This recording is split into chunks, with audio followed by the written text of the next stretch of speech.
வணக்கம். இப்போ வந்து நம்ம ஒரு தக்காளி சாதம் ரெடி பண்ண போகிறோம். ஒரு குக்கரில் கொஞ்சம் நெய் ஆட் பண்ணியிருக்கேன்.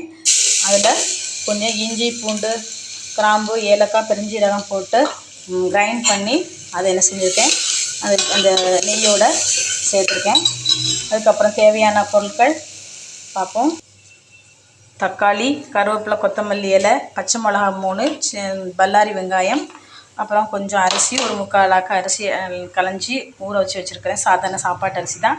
கொஞ்சம் வத்தல் பொடி, மஞ்சள் பொடி, இவ்வளோ தான் தேவையான பொருட்கள். பார்ப்போம். இப்போ வந்து தக்காளி, பச்சை மிளகா, பல்லாரி வெங்காயம், கருவேப்பிலை, கொத்தமல்லி இலை எல்லாம் போட்டு நல்லா நெய்யில் வதக்கி விட்டுட்ருக்கேன்.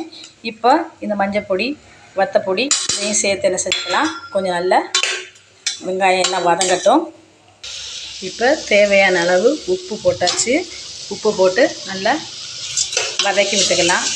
பாருங்கள், நல்ல வெங்காயம் பல்லாரியெல்லாம் நல்லா வதங்கிட்டு இருக்குது.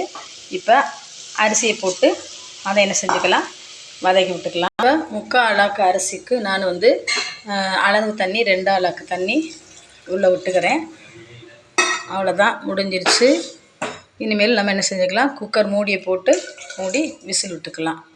அவ்வளோதான், 4-5 விசில் முடிஞ்சவுடனே நம்ம தக்காளி சாதம் ரெடி ஆயிரும், சாப்பிட்டுக்கலாம். பிடிச்சிருந்தால் லைக் பண்ணுங்கள், ஷேர் பண்ணுங்கள், சப்ஸ்கிரைப் பண்ணுங்கள். Okay, thank you.